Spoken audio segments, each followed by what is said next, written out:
Hey, what's going on, guys?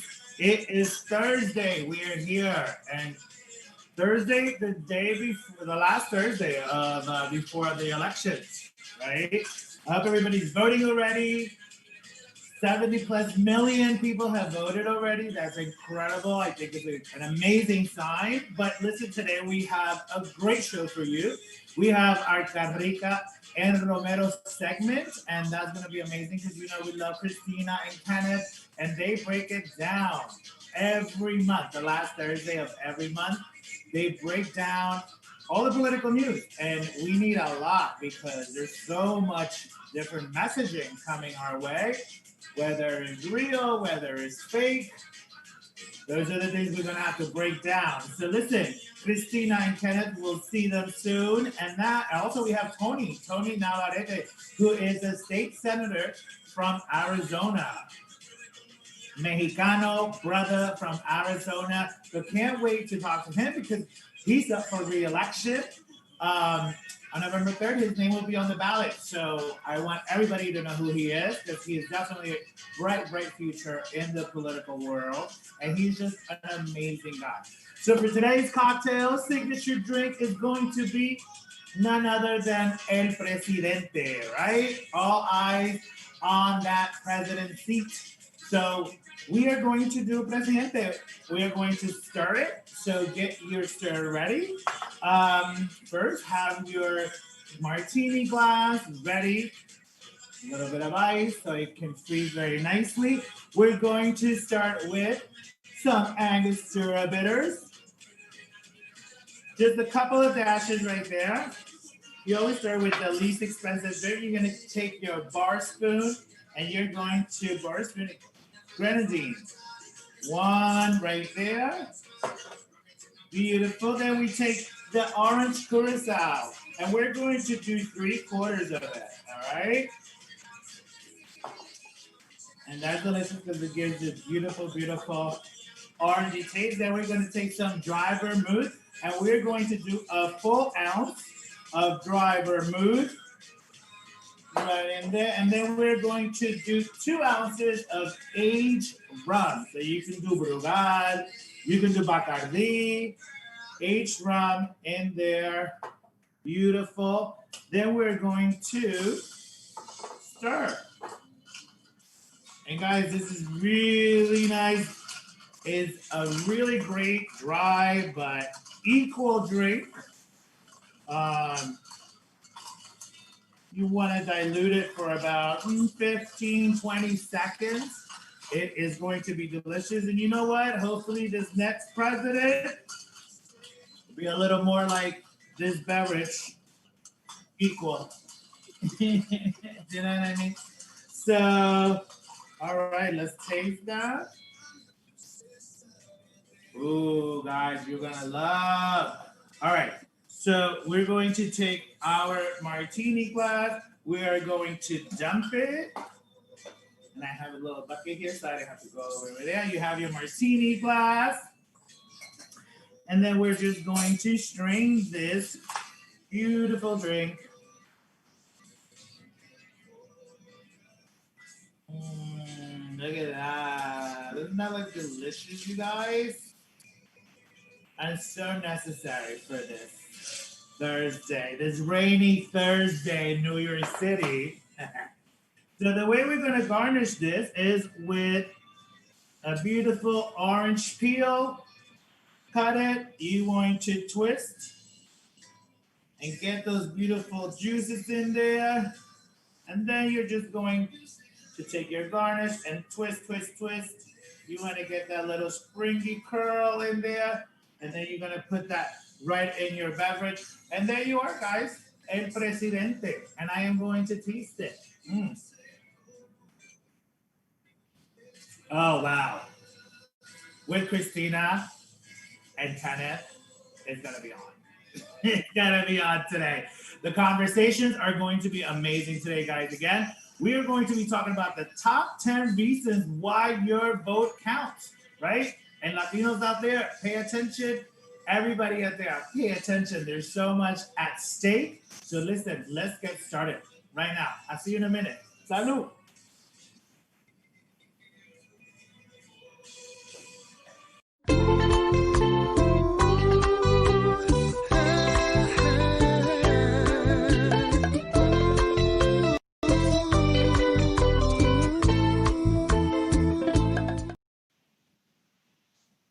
Buenas noches, mi gente. What's going on? Good evening, my people, and welcome back to Conciencias Con Cocktails with me, Javier Pedroza. I like to start by saying thank you to all of you, each and every one of you, for tuning in today and every Thursday at 6 p.m. on Solivity.com, Solivity Latinx, also on Solivity's Magazine's channel on YouTube, Facebook Live, and Twitter.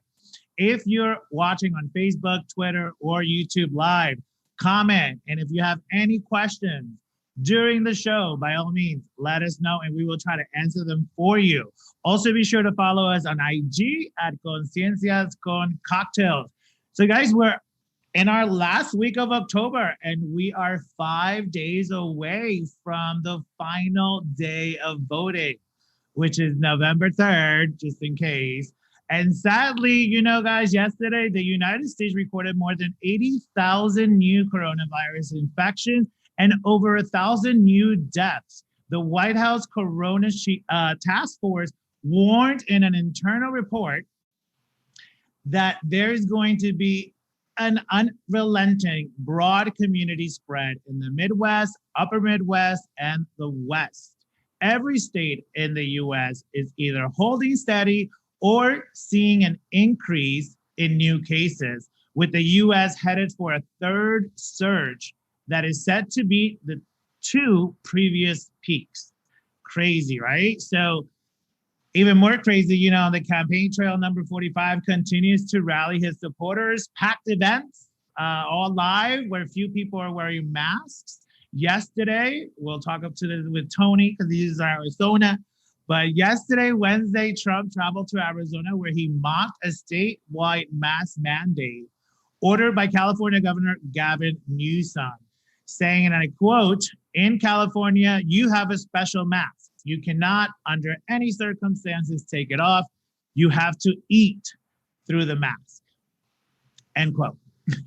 Interestingly enough, his remarks came at as a new study from Vanderbilt University researchers found coronavirus hospitalizations rose dramatically in places without local mask mandates compared to places where a large majority of people wore face coverings in public. So yesterday's top infectious disease scientist, Dr. Anthony Fauci, made his strongest comments yet in favor of a nationwide mask mandate. Dr. Fauci said, and I quote, "Let's put aside these extraordinary excuses for not doing it when we're dealing with a situation that's not trivial. You know, we have 225,000 deaths. The modeling tells us we're going to get 100 or more thousand as we get into the winter. That is just something that's unacceptable," end quote. And you know, last week, a study in the Journal of Nature Medicine found universal mask wearing across the US could save nearly 130,000 lives by the end of next February. So please wear your mask, guys. Everyone, you know, I'm really excited for today's show because we get to chat and highlight three forces who have made significant impacts in their own amazing ways. With us live, we have our Carrica and Romero segment, where we examine our monthly political news every last Thursday of the month with board member of the Latino Victory, Ms. Christina Carrica-Haley, and executive director at the National Hispanic Caucus of State Legislator, Mr. Kenneth Romero. And since there is so much to cover, they have agreed to come back next week after the election, because again, there's going to be another conversation that's going to need to be had after November 3rd. And I could not think of anybody else but my Carrica and Romero team to come and break it down. Because again, everything's going to change in November 3rd. So we will see, we will keep our positives, you know, mojo going, because that's what we have to do, just stay focused. Also with us, we have a bad beep as brother from another mother who happens to be a state senator in Arizona, Mr. Tony Navarrette. And I can't wait to share his story and celebrate his accomplishments, because to be a state senator in a state like Arizona, and somebody of his heritage from beautiful Mexico. That's an accomplishment on his own, right? All of us that have been to Arizona, that we understand what's going on. So he is a champion. He is everything, and he is just the nicest guy that you can trust. Remember we used to trust politicians? That was like a good thing. But anyway, Tony is here with us. And you know what? Before we get to our spotlight segment, we have to say hello to our fourth guest, El Presidente, right here. Right. Listen, this is a classic rum cocktail. It said that it originated in Havana, Cuba in the 1920s, and it was named for President Gerardo Machado.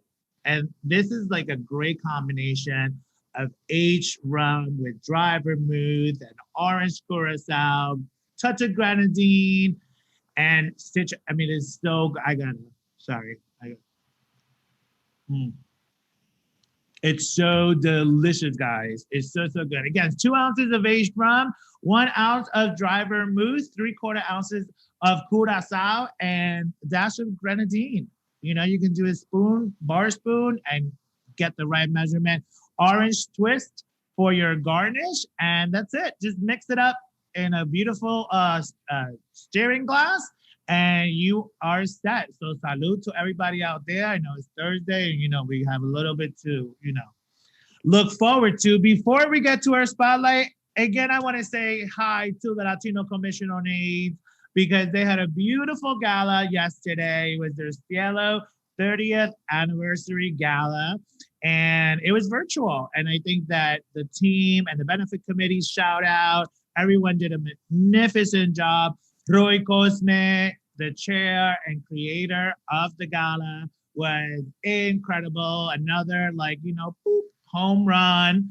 But we have Roy, Guillermo, Jai Vargas, who were here last week, also with Isabel Leonard, our beautiful opera, gorgeous singer.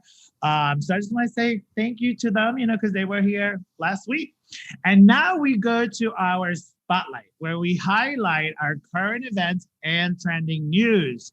And, you know, our first story is going to be short, okay? It's going to be short because we just don't have to spend that much time on it.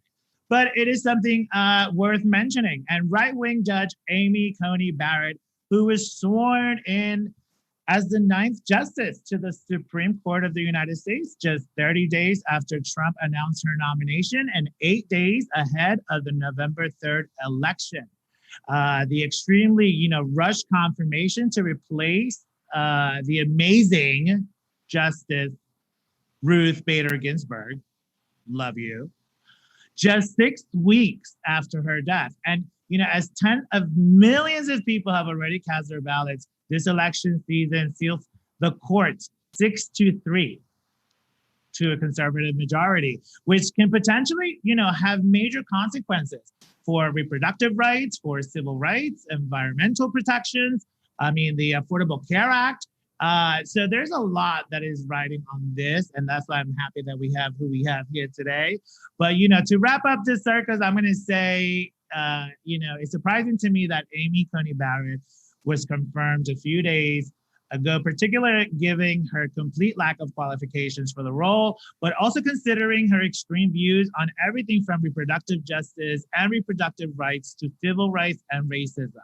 So we will definitely keep an eye out, and we will revisit the Supreme Court after Election Day, because we're not going to, you know, get all into that when we need to be into this, right? So next we go to an unfortunate story out of Philadelphia, and it is Mr. Walter Wallace Jr., rest in peace, who was shot and killed by police. And a warning to our audience, it contains description of police violence and disturbing images.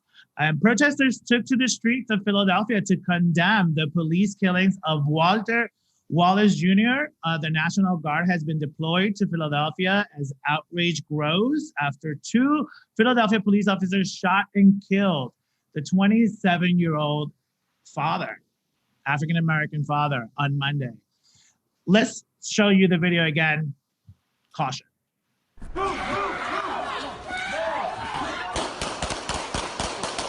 This cell phone video capturing a chaotic scene in West Philadelphia.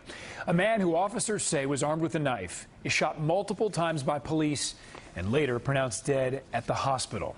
That shooting sparked protest and then violence and looting across the city. Several officers were sent to the hospital after they were hit by bricks. A female officer was hit by a pickup truck even. News 4's Ravieta has more. Violent protests, dozens of arrests, and 30 officers injured after police shot and killed a man armed with a knife Monday. A witness captured that confrontation on cell phone video. NBC News cannot verify what occurred before or after the events shown in the video. Police say when they arrived, they found a man, later identified as 27-year-old Walter Wallace, acting erratically and waving a knife. In the video, you can hear an officer yelling for Wallace to put the knife down as he moves toward them before the officers open fire, killing Wallace. I have directed the officer-involved shooting investigation unit to begin its investigation. There are many questions that demand answers. The incident sparking protests and looting overnight. Wallace's lawyer said Tuesday his family was calling for an ambulance to help him with a mental health crisis. But police arrived on the scene instead, and Wallace was at least 10 feet away from the police officers when they shot him. And, you know, again, on Tuesday, Walter Wallace's junior mother, Kathy Wallace, told reporters that officers knew her son was in a mental health crisis because they had been to the family's house 3 times on Monday, the day before. So what we clearly see in this case, I think, in my opinion, of Walter Wallace, as opposed to, you know, say Breonna Taylor and George Floyd, which, you know, were acts of horror and terror, is that we can't continue to say, let's get rid of the bad apples, right? I think with this case, it's so important to understand, you know, especially when you see his mom crying, you know, and screaming, that what we see is an institution of policing that is not equipped or designed, for that matter, to deal with mental illness or domestic violence or, you know, homelessness. So I just think that, you know, that we need to find other solutions, situations that we wrestle with each day. We need special people for that. So we need to reimagine what policing looks like. And we definitely need something different. And we hope for the Wallace family, they receive justice, and Walter Wallace doesn't just become another hashtag, to be quite honest. But you know what, guys, that wraps up our spotlight, because again, we are going to get into election 2020 with my guests, because again, it's truly important to get with what is happening, you know, today. And again, we have the pleasure to bring you guys Carrica and Romero segment. And again, Christina Carrica is the board member of the Latino Victory, and he is the executive director at the National Hispanic Caucus of State Legislator, Mr. Kenneth Romero. Welcome, you guys. Hey. Hi. Pleasure to be here. How's it going, Kenneth? It's couldn't be more excited about this year's election. I mean, we're just literally at this point, it's not even days, I'm counting hours to the election. I actually went to vote yesterday in person, so that was very exciting. I decided to do it the old-fashioned way at a super center here with the Nationals Park, just to go through that experience of seeing what it was like. And it was very safe, very secure, and very happy to cast my vote. I love it. How are you, Christina, mi amor? How you doing? I'm good. Apologies for having a little issue with internet here. So if I pop out, I apologize, but doing well. And I'm with Kenneth. I'm counting down, like cautiously optimistic. Every once in a while, I'm rocking back and forth in the corner. And I've tried to limit my news coverage consumption. But that being said, I don't know about you, Kenneth and Javier, like I'm almost tired of seeing voting stickers on social media, but it's the most amazing exhaustion I've ever experienced. You know, you hear stories, whether it was LeBron James saying, you know, talking about his mom the first time voting and all of these different things. And it's just, it's inspiring, and hopefully they're voting the way that will benefit our country the most, but at least, we're seeing Americans exercise their rights. I know, it's so early on, right? To see this turnout so early, such a, again, a sign of inspiration. But I want to say salute to you guys, because I know you had a rough week. Salud, salud, salud. It's going to be rough for a while. But exactly, so just buckle up. Exactly. Because it's going to go down. But you know what, everyone? We're going to get started, because everyone at home, listen, we understand that there has been so much noise and so much fake news and mixed messages. So listen, today we, Christina, Kenneth, and I have worked on creating a comprehensive list of the top 10 reasons Latinos should vote, why people of color should vote, everyone who is able to identify themselves with these reasons, because we are, again, nosotros somos hermanos. We are brothers and sisters, and we want equality for everyone. So we're going to start with Mr. Kenneth. Mr. Kenneth, please do us the honor and tell us, reason number one for Latinos to vote. Sure. So for me, reason number one is we need to vote for those that have lost their jobs during this pandemic. A lot of Hispanics have particularly lost jobs in the last few months, and you have a situation where the HEROES Act, which was approved in the House, has not seen the light of day in the Senate. And so, you have unemployed folks that are not seeing the help they need, right? And so just to bring it home and to explain, I know you're gonna have Senator Navarrette talking about Arizona. So let me just for a second talk about Florida and what that means in terms of the impact to Hispanics. 1/4 of Hispanics 1.2 million, let me start by that. 1.2 million people have lost their jobs in Florida, all right? 1.2 million. 25% roughly of that population are Hispanics. Half of them Cuban or Puerto Rican. And so we're talking that a large segment of Hispanics in Florida right now don't have a job and don't have assistance from government to help them through this very difficult time. That's reason number one why I'm voting. Oh my God, extremely, extremely important. Christina, what is your reason and number two on our So I think the number two reason we should all think about, it kind of ties into what Kenneth was talking about, right? And it's all of these businesses that have closed. I think we think about the Latino community, we are entrepreneurs. We are business people. America is built on the backs of small business. And not only is the pandemic causing small businesses to close, but I think we can kind of think beyond that a bit and talk about how hard it is in America for people of color, especially Latinos and Latinas, to get access to capital, to open businesses, to keep their businesses open, or to grow their businesses.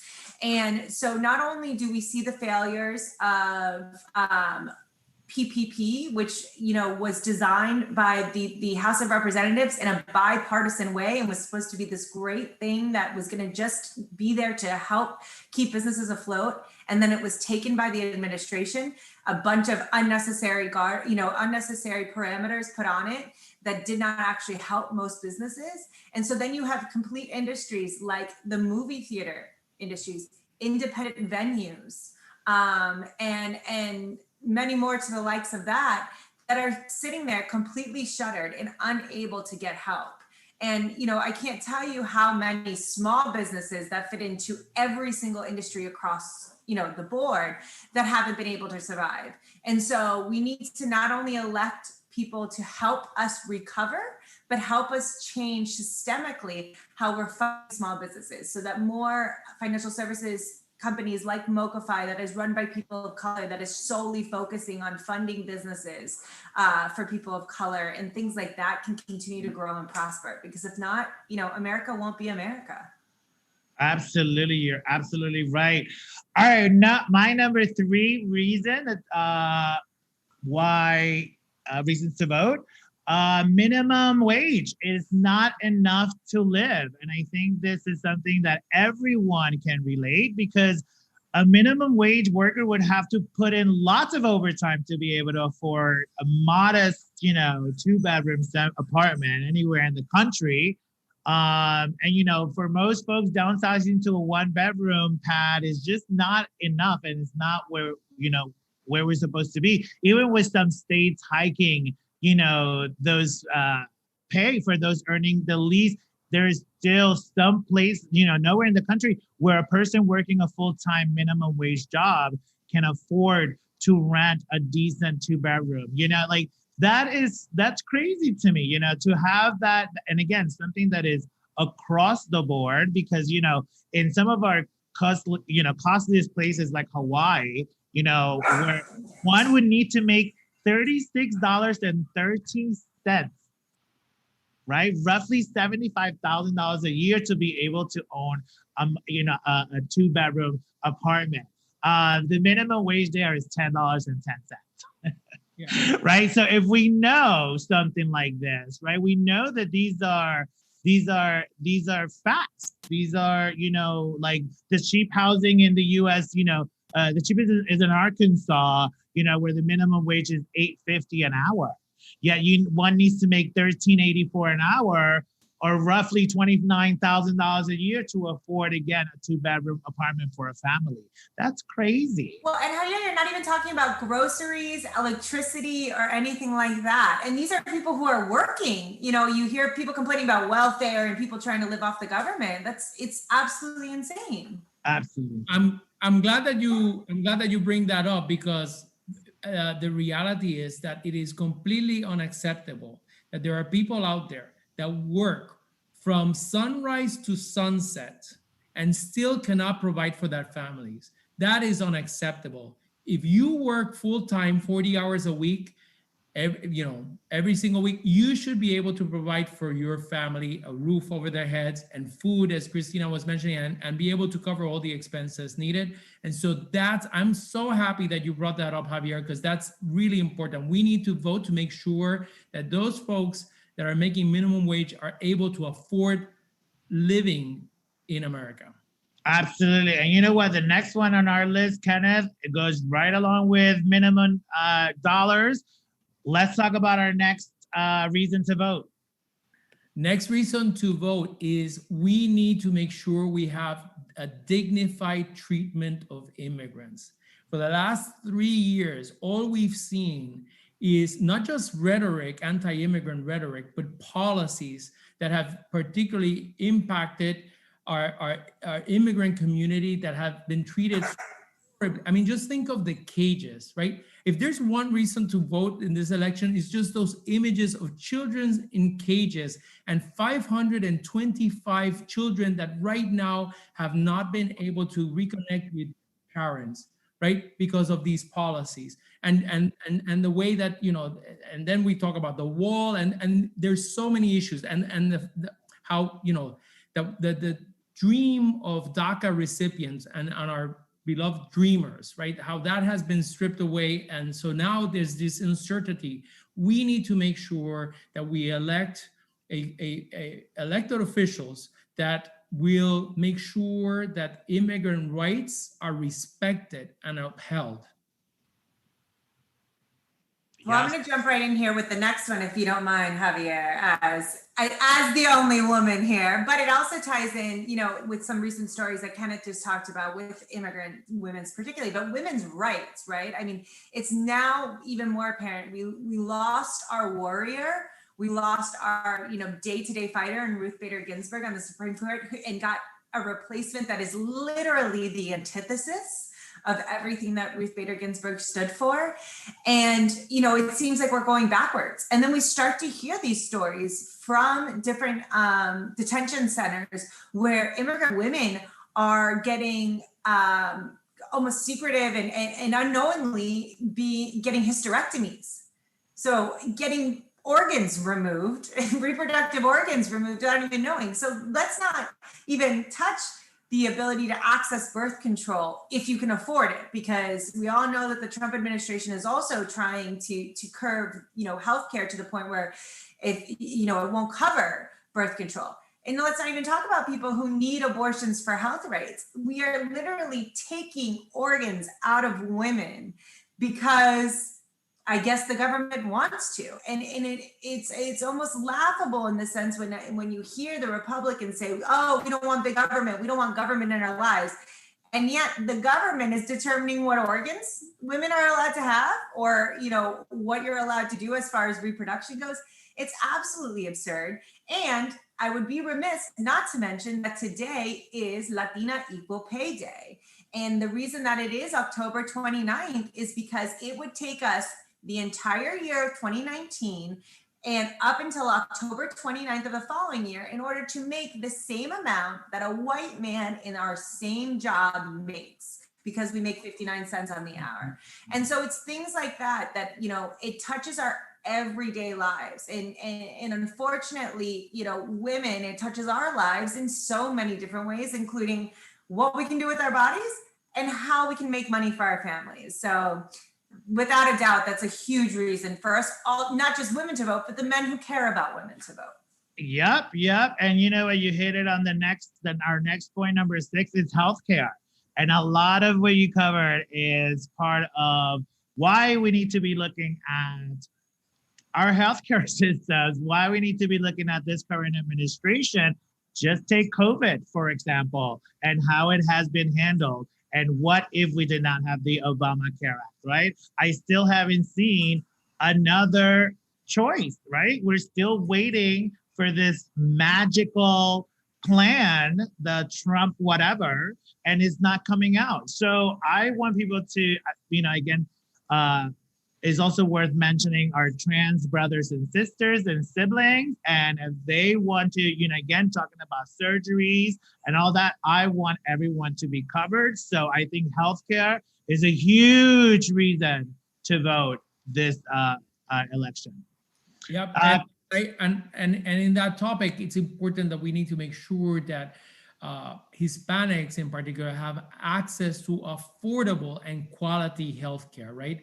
And I know that, for example, in the Democratic Party, there's different views as to what that would look like, but overall, everyone agrees that we need to provide this as a human right? Healthcare should be a human right. That's right. That's right. And I think we need to also mention the fact that of the misinformation that's out there about healthcare as well, right? Whether or not you're on the spectrum of wanting universal healthcare or not, or what have you, the Biden administration is not going to take healthcare from anybody. If you have employer-provided healthcare, you can keep it. Now, some employers might not provide the type of healthcare you want, and therefore, with these changes and with the ACA, you're able to then go and choose on a marketplace other forms of healthcare, and therefore, hopefully, more and more healthcare providers will be forced to offer affordable programs in order to attract and keep customers. And so, really, it's kind of a melding of a business and healthcare world where we'll take care of each other, we'll figure it out, but we've got to make it affordable, and we can't, like you said, wait for a magical plan that doesn't exist. Right. Exactly.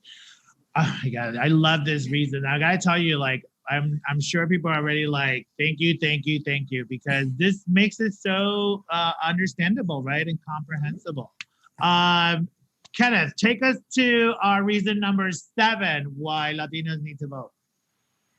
This one hits home very, it's very dear to my heart, and that is the fact that 3.2 million Boricuas living in the island of Puerto Rico cannot vote in a presidential term where they were impacted by the devastation of hurricanes Irma and then Maria, and then saw paper towels being thrown at them, right? I think that we need to make sure as Latinos that we're voting for those folks. Particularly, I would say Latinos, not just in Florida, but also in Georgia, Texas, there's a lot of Boricuas there. Pennsylvania, full of Boricuas. You need to go out and vote for those Boricuas, right? To make sure, more than anything, that is addressed, right? That there's still people in Puerto Rico that are living with blue tarps over their heads. And so the Rico and schools, today, right? There's still some schools that haven't been rebuilt. Yeah. right. And so we need to make sure that the recovery takes place for the island, and that we make sure that this doesn't happen again, because God forbid a hurricane were to hit Puerto Rico next year or the year after. We need to make sure that there's a government that will be there to respond immediately, because these are not just human beings, they're American citizens, right? Yeah. And so this is important because it's not only for Puerto Ricans in the island, not only for Puerto Rican family members that live in the mainland. This is an issue that's important to all Hispanics, because we're not a monolithic community, right? There's Venezuelans, there's Cubans, there's Argentinians, there's Colombians, there's Mexican. But at the end of the day, we stand united when it comes to our issues.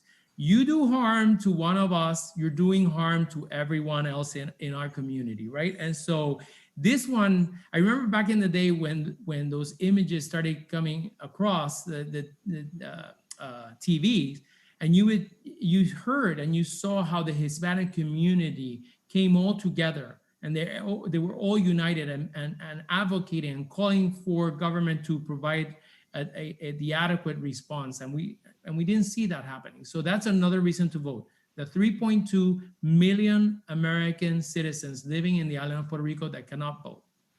Absolutely. Yep. Yes. Perfect. The next point is LGBTQ equality. LGBTQ plus equality. Guys, I'm going to tell you, as a gay man, lesbians, gay, bisexual, transgender people want equal rights. Not special rights. We just want equal rights. And in many states, however, discrimination based on, sexual orientation, gender identity is still legal. And an LGBT person can get kicked out of her school, fired from a job, or denied housing simply because of who they love or who they express their, how they express their gender. Like, this is an extremely important, especially with 9 million of us in this country, that we vote for people who are about equality, and that is equality for all, right? And it takes you back to your first story that you covered. And now that we have a completely conservative majority in the Supreme Court, there's a ton of things that can be overturned. And the rights, especially the LGBTQ community, are at risk. Absolutely. And, like we said, if we are friends to women and we're allies to our Afro, this is the same thing. As an ally and a friend to LGBTQ plus people in your life, you need to take a stand for fairness and join in the fight for equality. And the way that you do that is by voting for the person who is going to support that vision. Go ahead, Kenneth. And who is that person? Who is it? We just need to hear it, just in case. Biden Harris, what? That's how we going. And what are you going to say, Kenneth? To Christina's point, right now, after losing Ruth Bader Ginsburg, right, and now with the confirmation of Justice Barrett, marriage equality runs a risk of being, right? And so, it's incredible that nowadays we've seen, in recent years, recent decades, a progress when it comes to civil rights, every type of civil right, including LGBTQ rights. And we cannot risk going back in time. And so, when you're voting, you're also voting for those that then get to confirm judges at every level of the federal court system, but most importantly, to the Supreme Court, right? So that's something that's very important. Yeah, and in most states, same-sex couples still cannot get married. It's still legally, it's not, you know what I'm saying? So you cannot legally marry. So we're still fighting these things, right? Like, we're still going ahead. So that's why it's extremely important to vote for someone who is or is an ally and advocate to all of our rights. We go to the next one, number 9, Ms. Christina. Go ahead. I'll go ahead and take this. I also have the sign in the back if we need to remember, but racial justice. I don't think there's, and I can't say this, I was not alive in the 60s, and I've got to, put a little anecdote out there, but at this point in time in my life, this has been the most highlighted period of time where racial justice, is just undeniably the most poignant issue we need to deal with right away. I have heard, and obviously my dog cares about it as well. And I've heard of, from several folks and different stories, and whether you're Afro-Latino, whether you're, an indigenous person, whether you are Black, because I've heard so many countless accounts of how people don't want to be referred to as African Americans anymore. Some people do. And it's just been eye-opening for me. Particularly, I've done work with, growing up in a community that is very mixed. I've seen it firsthand, but then doing a lot of work now, being out there in the protests, being there on June 1st, when the president gassed us, used sound bomb, flash bombs, whatever they're called, to get a photo op, when people were just out there asking for people to treat those with a different complexion with the same rights. And I say this as a Latina, but I say this fully well aware as a Latina who has white privilege.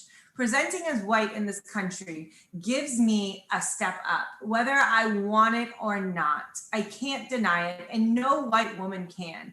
White women have to be at the forefront of this argument. We are part of a system here in the United States that was built to protect white women at all costs, and a lot of times at unnecessary costs.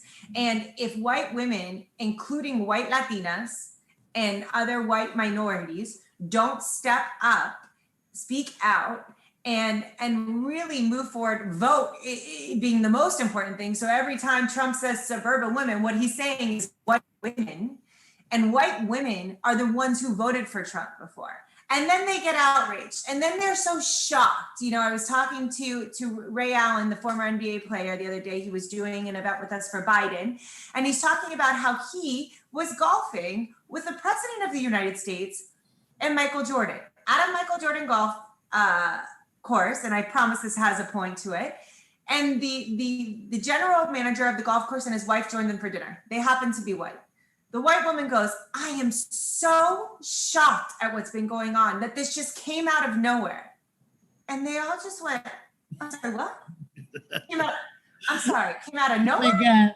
Right, I'm sorry, did we forget slavery? Did we forget segregation? Did we forget the segregation that's still happening in our public school systems? Did we forget all of these things that have been happening for decades or centuries? And it's white women's ignorance to these issues that really causes the problem. Because if a system is made to protect you and you're not bringing in others to be protected, it's our problem. And so, racial justice stems across, a million different platforms. But right now, we have to understand that the Black Lives Matter movement is out there for a reason. It's not something made up. It's not a bunch of angry people wanting, like you said, any additional rights. It's wanting the chance for African-American children to grow up without being scared of being killed if they're having a mental health issue, or if they're just driving home in their nice car, and we could go on for hours about this. Kenneth, Javier, we've discussed this before, and the marches and everything like that. We can't put enough emphasis on how important it is to treat everybody in this country with the same respect.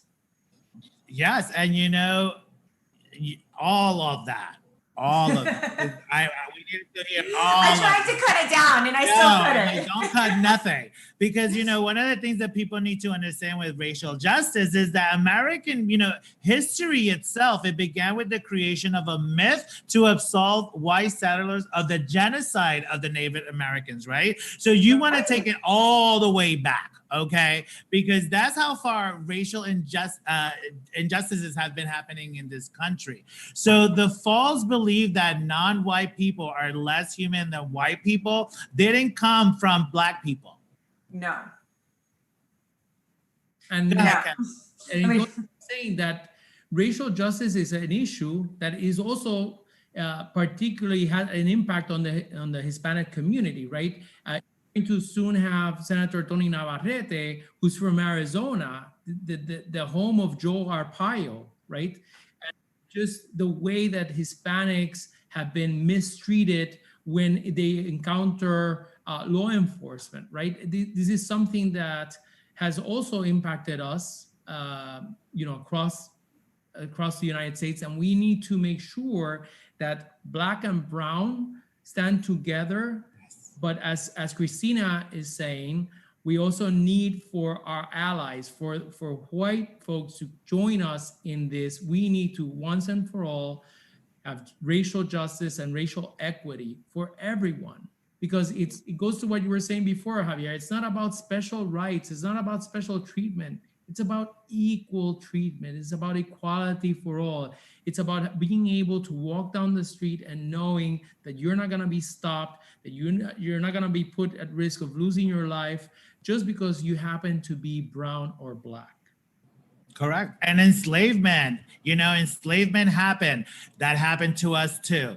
We can go through the list of the horrible things that have happened to our African brothers and sisters.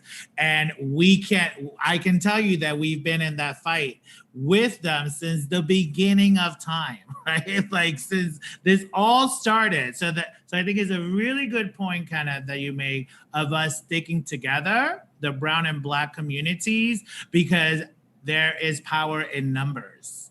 And when we all understand that something that helps the LGBTQ plus community is going to help the Black community, is going to help this community and this community and that community and this community, it's going to help us all because it's all about equality, right?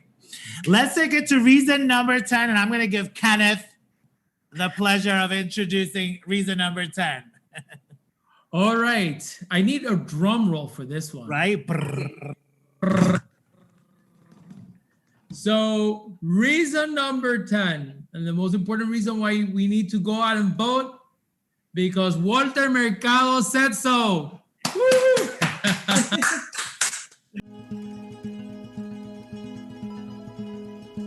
Prepárate para un año donde tienes que votar, tú tienes que dar ese primer paso, atreverte para cumplir con todo lo que sean obligaciones y responsabilidades. Virgo, Escorpio, Piscis, Acuario, Géminis, Tauro, Capricornio, Cáncer, Libra, Aries, Leo, Sagitario pueden aprovechar este año y votar con mucho, mucho, mucho amor. El poder está en tus manos.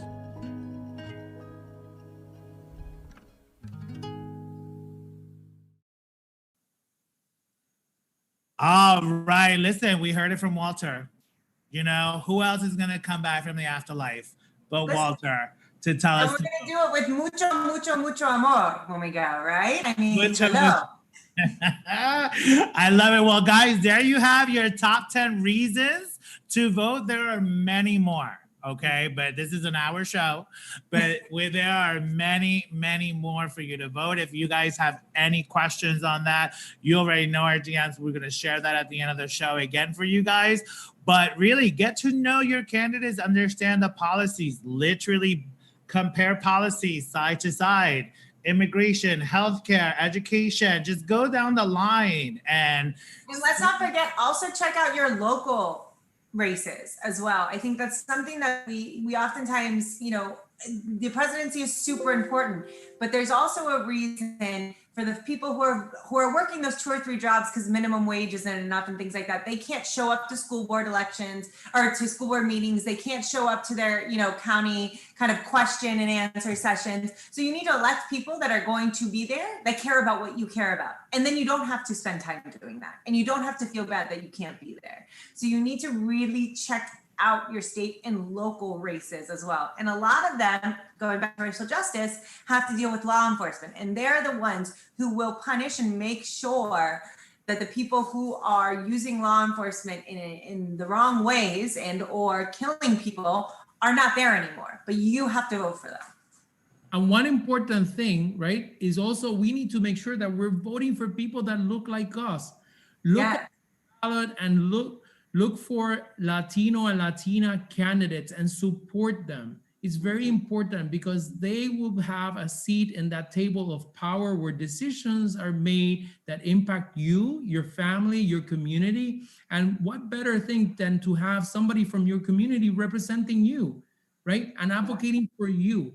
So that's why I'm so excited about your next guest, because we need to vote for people that look like us and that will champion for us. Oh my God, it's like you took my intro away. I swear to God, like it's literally why I'm so excited as well that we have Mr. Tony Navarrette, guys. And for you, just so you have a little knowledge about him, he was born and raised in Arizona to immigrant parents. He currently serves as a state senator for Arizona's 30th district and sits on various committees ranging from ranking member of the Commerce, Health and Human Services, Higher Education and Workforce Development. So listen, off the hook. And he looks like my cousin. Deal with it. Listen, we're going to take a break and we're going to refill these cocktails and then we're going to come back. We're all coming back with Mr. Tony Navarrette. So come back with us. Welcome to your new you with Aspire by Solivity. Virtual inspiration for your mind, body, and soul. With the help of at-home experts and celebrity guests, Aspire by Solivity provides tools to tap into the passion and purpose that lives within you. Find classes to educate and motivate you, from nutrition to your body and a whole lot more.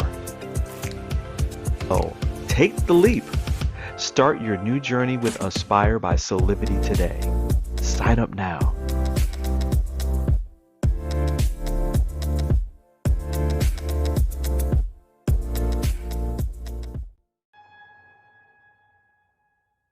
Have you ever asked the question,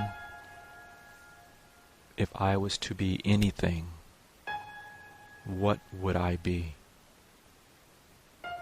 Regardless of money, regardless of status, beyond popularity and fame, living your passion, feeling your life has purpose. Solivity is a space to nurture that which lives in all of us. A place where work can become play, and doing what we love creates the dreams of a lifetime.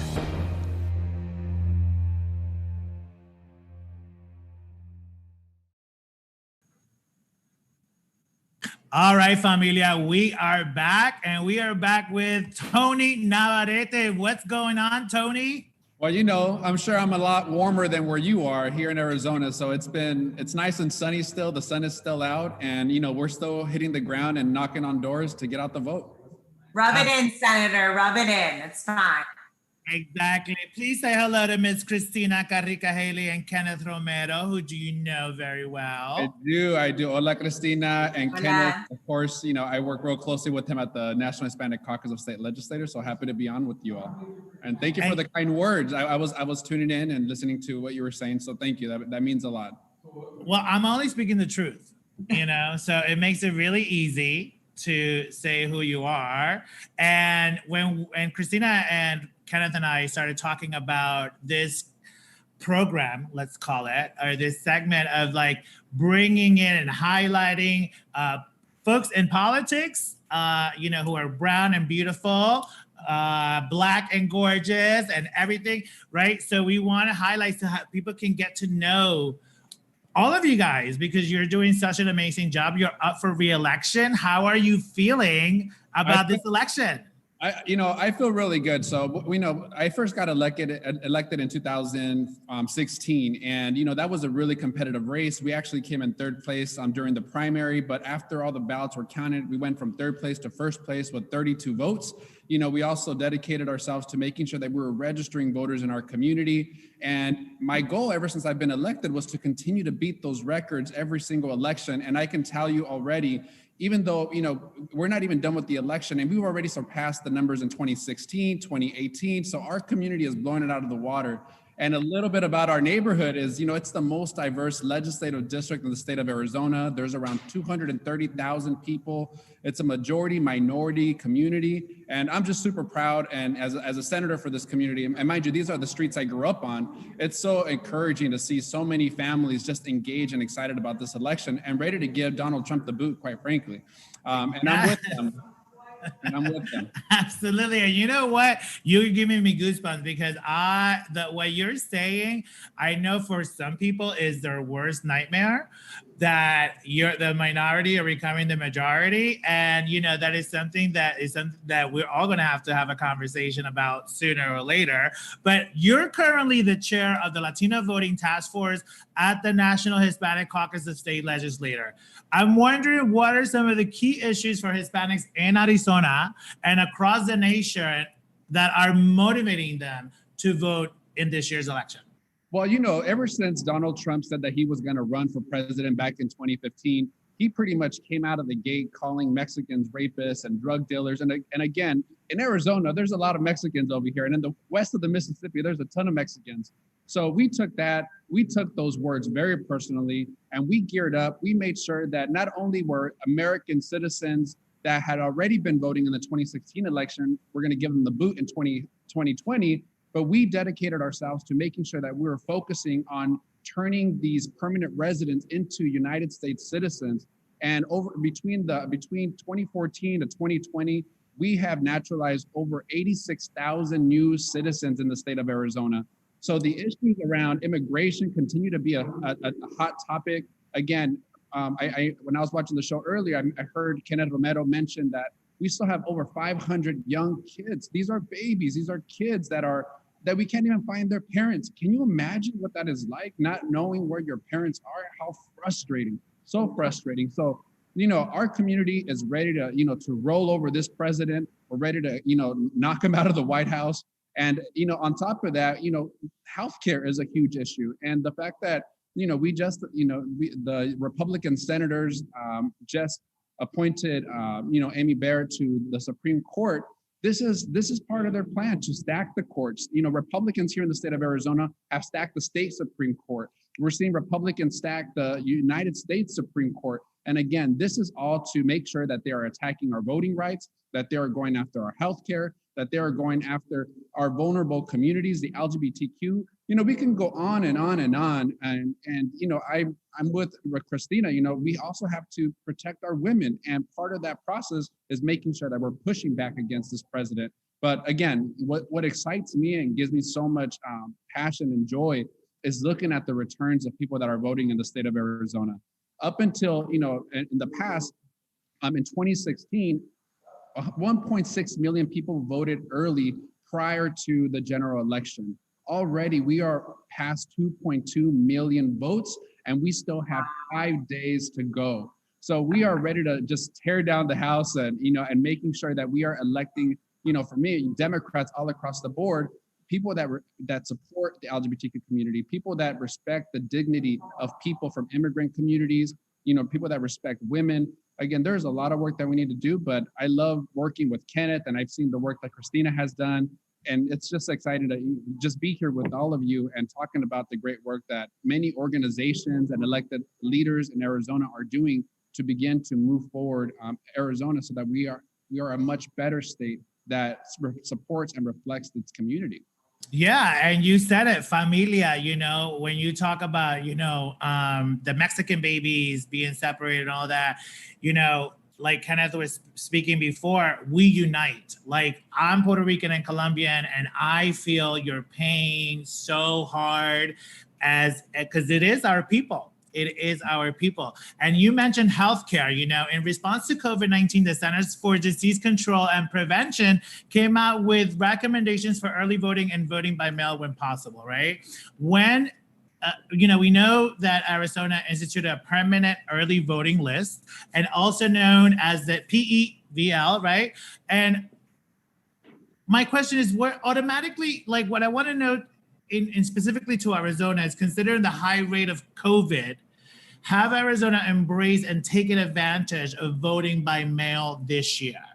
Well, I can tell you this, in Maricopa County, which is the fourth largest county in the country and the second largest voting county in the country, the New York Times just came out and said that our recorder's office is the #1 most secure and most prepared elections department in the entire country. Arizona has a rich history in terms of voting early. So for us, this is not a surprise. Over 80% of our families have already been voting early in Arizona since the mid 2000s. And we have a long way to go. But in terms of COVID here in the state of Arizona, we have a Republican governor, a Republican legislature that has not taken this virus seriously. And that's why you saw early in June and July, we lost so many lives here in the state of Arizona, and it has been disgusting, because these are families that are in our communities. These are my constituents. These are people that I know, that are my friends. And it's so frustrating to continue to see these massive super spreader events being hosted by Donald Trump in Arizona, being co-hosted by our governor, Doug Ducey, who today on our press conference is making decisions for the entire educational system. And mind you, in Arizona, the majority of students in the K-12 system are Latino. And so when he's making decisions without even consulting the state superintendent, without consulting other educational leaders, it's ridiculous. It's disrespectful. And he obviously doesn't have a good grip on COVID-19 response. And our caucus, because I'm also the co-chair of the Latino caucus in Arizona, our job is to make sure that we're continuously putting that pressure on the governor, because it's our folks that are being most disproportionately impacted. It's our folks that are losing their jobs. It's our folks that don't have access to those unemployment benefits. It's our folks that are losing their homes, that can't be able to provide for their families. And it's so frustrating. But again, this is why this election is so critical, not just in Arizona, but all across the country. I know Kenneth mentioned Florida and the job loss that the Latino community has seen there as well. This election is the election of our lifetime, and we have to make sure that we are prepared to make sure that we are pulling out every single one of our families to vote in this election, avoid the misinformation, and focus on a vote that's going to support our families. And as we know, Mark Kelly has... Can I step in real quick to ask a question? Just because before we get off of that, you mentioned Maricopa County, and I don't think a lot of people who don't live in Arizona understand how important that is, right? And am I right in this? And I almost want to hear from you. I don't think anybody has ever won statewide or won the state without winning Maricopa County, correct? It only happened once, and it happened back in 2004. But you're right, Maricopa County, everyone is looking at this county. Like I mentioned, it's the second largest voting county in the entire country. Mm-hmm. And right now, Democrats and Republicans are in dead heat in terms of the return ballots. Mind you, Republicans have, a significant lead in terms of voter registrations. But when you look at all of the total state returns in terms of party, Democrats are still up 50,000 votes. And that is, mind you, it doesn't determine who's voting, but it just gives you an idea of where the energy is in this election. We can't let up, of course. Every single day I tell our team, we need to double down. We need to knock on more doors. We need to flyer more people. We need to get that word out. Because again, this election is no joke. We have to make sure that we're turning out and voting for our families.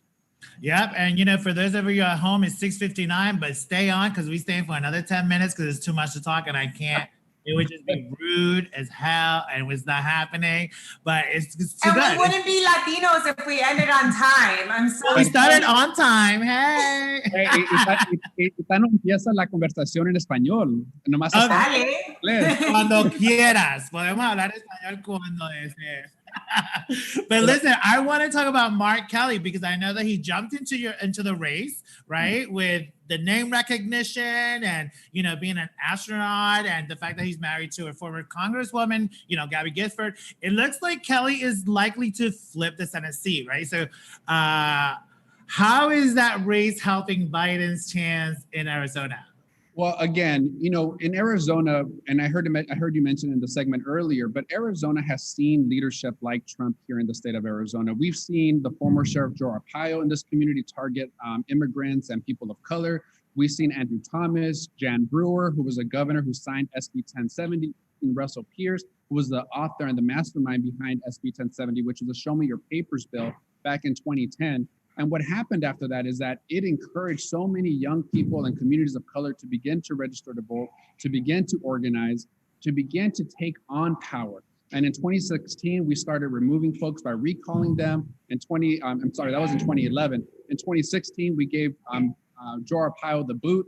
There is so much energy in Arizona. And one of the things that I've always said when I've traveled around and when I've talked to other folks is that Arizona is the place to be when we're talking about the changes that are occurring. We've already seen a Donald Trump in our state. So we're going to continue to promote and support Mark Kelly in this election. And it's what's been really interesting is that Mark Kelly has been an incredible fundraiser. He has had so much support across the state. And mind you, he's a national hero. He's been to space. He's a combat pilot as well. He's just, and he's married to Gabby Giffords, who's also been a treasure here in the state of Arizona. So there's so much talent just, with him. And, Donald Trump was here this week. He was also here last week, or his team was here last week saying that they were having LGBTQ community for Donald Trump. Again, that is a complete joke. He has literally attacked the LGBTQ community every single year, every single month of his administration. Right. But he literally called out our appointed senator, Martha McSally, and was just treating her like crap, quite frankly, at one of the rallies. It was insane. It was insane. Nobody wants to hear from you. That's literally what he said. Yeah, he's like, come on, you got 1 minute, and nobody wants to hear from you. Just come on stage, hurry up, do your thing, hurry up and get out. Crazy. It was wild. And again, Trump is trash. So like, I can't, it's hard for me to, what else do you expect from this president? Exactly. But you know what? You mentioned 2016 and you were elected for the first time as Senate representative, and in record time you moved up and you were elected state senator because you're a bad mug, you know what I mean? So now it looks like Democrats are likely to flip both houses in Arizona. This is crazy. Tell us about those prospects and some of the policy, priorities you will be focused on when you become the new majority. Absolutely. I think for us, we're super excited to flip the chambers, both in the House of Representatives and the state Senate. It hasn't happened in over 50 years. This is ridiculous. And mind you, over the last 30 years, we have been cutting taxes in the state of Arizona, 29 of the last 30 years. It is unacceptable. And our kids are the ones that are dealing with the brunt of that consequence. So, God willing, everything goes well on Tuesday. We're not, leaving any stone unturned. We're going to keep hustling, doubling down every single day because I want to get into the majority so that we can finally fight for comprehensive, for criminal justice reform so that we can address our academic shortages, in terms of funding, so that we can begin to address some of our environmental issues. We are a desert, we depend, a lot on the Colorado River, Lake Mead. And there's, the water is becoming depleted. And we are also the fastest growing county in the entire union. So what that means is that housing is becoming very unaffordable for many families. So we need to talk about how we're going to deal with housing. But above all of this, we still have a pandemic that we're in the middle of. We have to deal with COVID-19. We have a ton of businesses that are losing, that are closing down permanently. And that is just going to have a huge ripple effect. So for us, is making sure that we are supporting our families on the front lines, that we're making sure that we're supporting our small businesses, because what we learned or at least what I learned during the last recession, is that communities of color are the ones that are going to take the biggest brunt of the losses. And the revenue the wealth that we've created from the recession up until prior to this pandemic was huge. Right. What's happening is that we just erased so much of that. So we as government, we need to make sure that we are stepping in, and preparing, for this long extended fight with COVID-19. So we're prepared, we're ready to lead. We've been ready to lead. We're going to continue to push and advocate for families here in the state of Arizona. It doesn't matter what color you are, what your sexual orientation is, doesn't matter, what language you speak.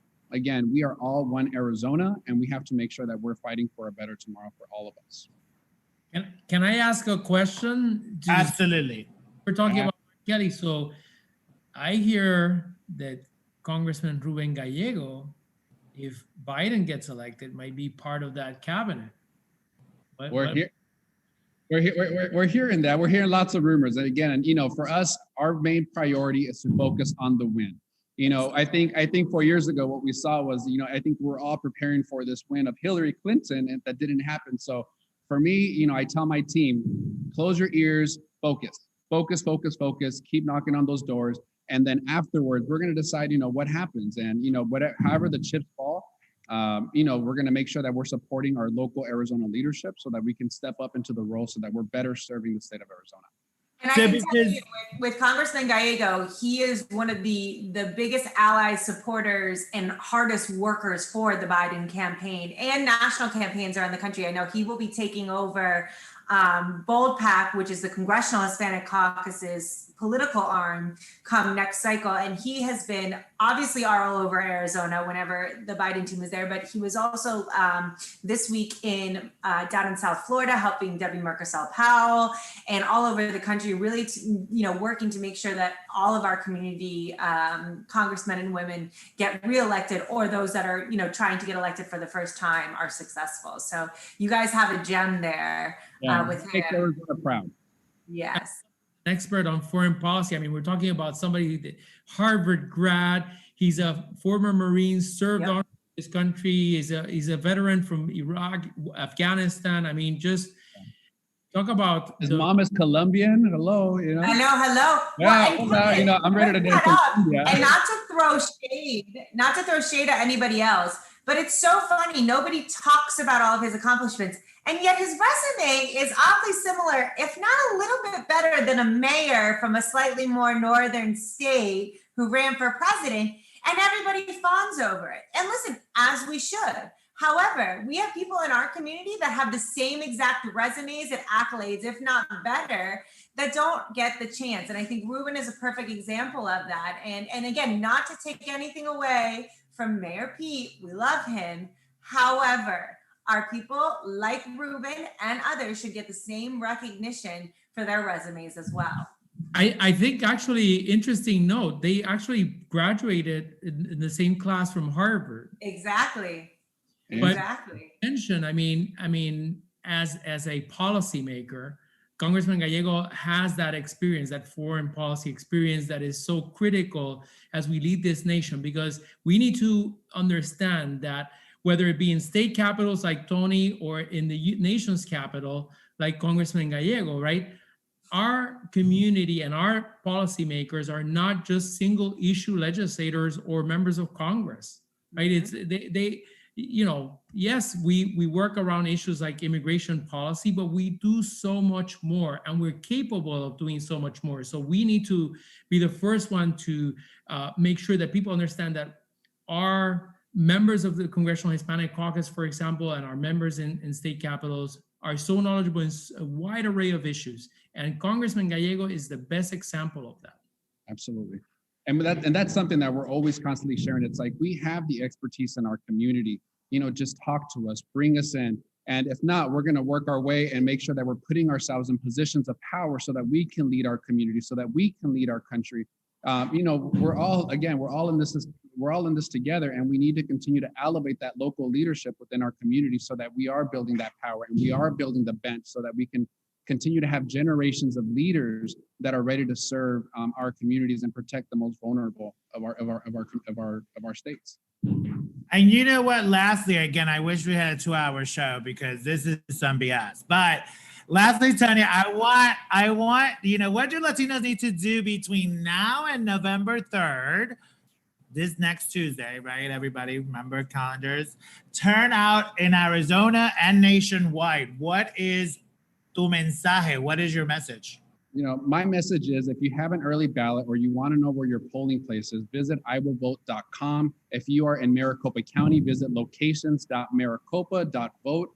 It's so critical for everyone to cast their ballot in this historic election. We have a duty, we have a responsibility to make sure that we are creating a more perfect union and making sure that we are creating a better country for the future generations to come. So Javier, it's been such a pleasure to be on your show. I want to show off my shirt that we just got here. It's "Democracy is not boring."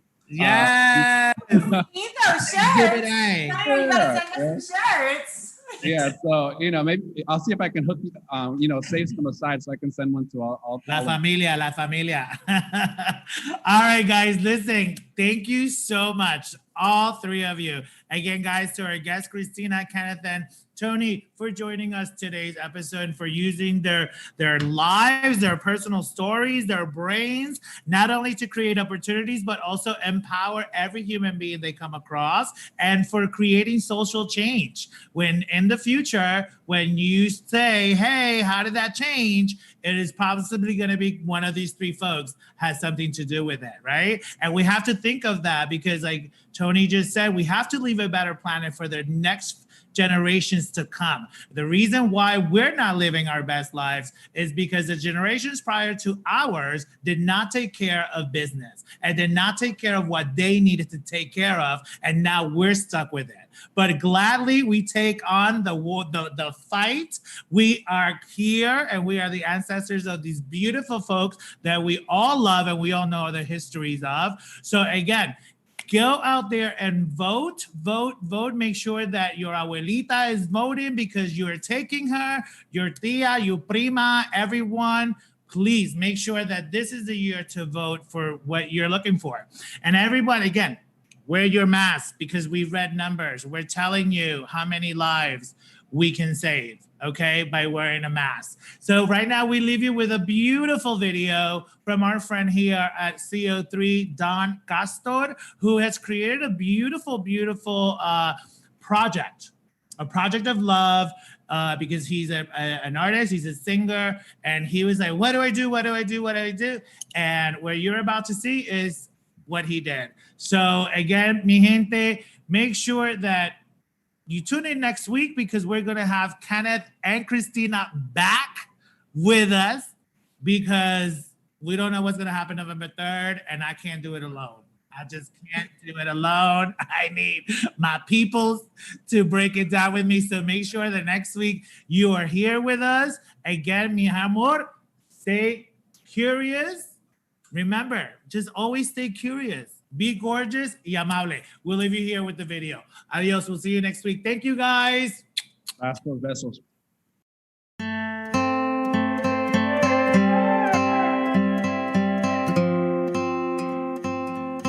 When was America great again? Why we got less young brown men in college right now than in the pen? When was America great again? White collar crimes, the laws just banned and banned. A different apartheid you can't defend. And when you can't breathe, you can't pretend. When was America great again?